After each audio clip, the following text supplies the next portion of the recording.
So this first educational program you're doing, which is Saturday, September 6th, it's in Gulfport. Where is it going to be at? It's at the Gulf Coast Event Center, which is on Highway 49. Okay, now you have another one after that on September 13th, Saturday, September 13th, and that one's in Ocean Springs. Where is that one going to be? It will be at the Ocean Springs Civic Center, which is on Highway 90 in Ocean Springs. So when a person comes to this, is there an admission to get in, or is it free? It's a free event. The only money that you need to bring is if you're there to see the doctor, and we're offering $50 doctor visits, so you'll need to bring cash for that. If you are 25 years older or 25 years old and younger, you will have to see 2 practitioners. So you need to bring $100 cash. Now, you need to bring a debit or credit card as well, because there is an online state fee that comes out to about $28 after the service charge. So $78 total if you just need to see 1 doctor, or $128 if you're 25 and younger and need to see 2 doctors. So if a person comes and talks to the doctor, and I guess they'll talk to them about symptoms and such as that, right? Yes, correct. And basically the doctor can make some decisions based on whether that person is a candidate for getting a prescription for medical marijuana, right? That's correct. I see. So that's very interesting. So tell us a little bit more about the group, Mississippi Patient Voices. How would you explain it? Is it an advocacy group, or how would you explain this group? It's an educationally oriented group, right? Putting forth information about medical marijuana. Yeah, so Mississippi Patient Voices is a political action committee dedicated to patient-centered change. Legislatively, in terms of policy, one of our biggest goals is to really combat the stigma that we have in this state, which is by just being out and open and talking about it and normalizing it and helping people get access to it. So we're doing patient drives, community education. We are connecting people with their legislators. Yesterday there was a Cannabis Advisory Council committee meeting at the Capitol. And so I spoke at that meeting to talk about patient experiences, stigma, make recommendations to the state about changes they could make that would benefit patients. And then we had some patients with us giving their own personal stories about how medical marijuana has saved their lives or improved their lives. I'm surprised that there's still a stigma surrounding this at this point in time, but would you say there is still a stigma regarding medical marijuana? 100% a stigma. Still a stigma. I felt the stigma in the Capitol yesterday from some of the doctors on the committee.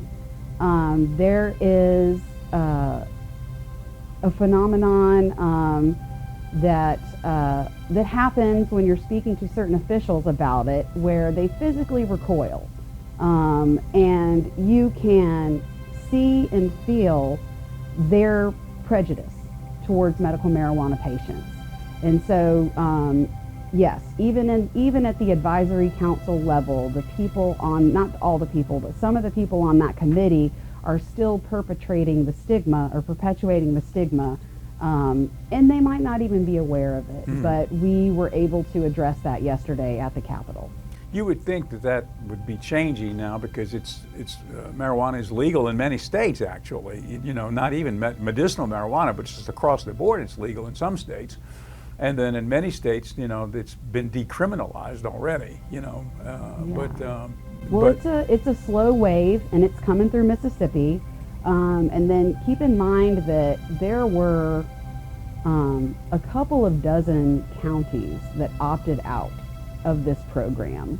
Oh. Yes, so not even every county in Mississippi has certifying practitioners or dispensaries, or even the legal right to use cannabis, because the elected officials in those counties opted out.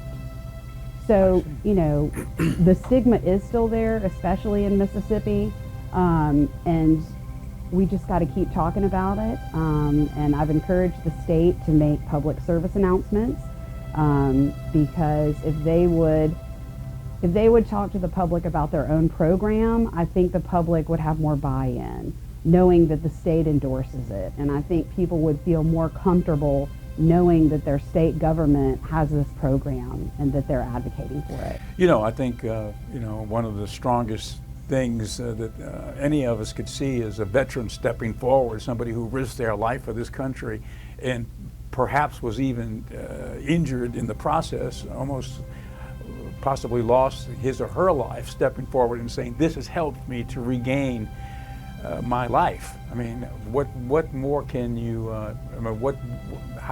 what heavier thing could be put forward than something like that, you know? Yeah. Well, that's what we presented yesterday. We had a couple of veterans speak to that.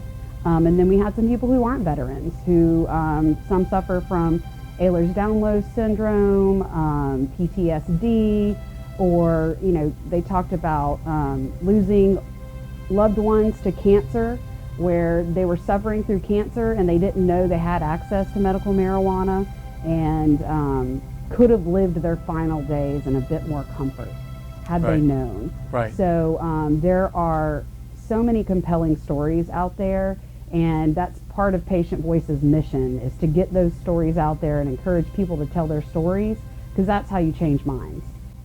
Well, it's mspatientvoices.org. If anyone wants to go to that site, they can learn more about these two seminars in Gulfport on the 6th of September and in Ocean Springs on the 13th. And they can find out more information, and they can, I guess, register at that site too, right? That's correct. You can do a pre-registration where you will receive directions on how to create your portal through the Department of Health, as well as any other information you need to bring with you that day. Well, I will say one thing, at least the state of Mississippi is behind it, and has gone forth with it and let it become part of something that the state is backing. And so that's a pretty good thing in itself, It really is, and special thanks to the Mississippi Department of Health. They have attended our events and gave us a stamp of approval, so to speak. So their help and assistance in serving patients and really caring about the people of this state needs to be said.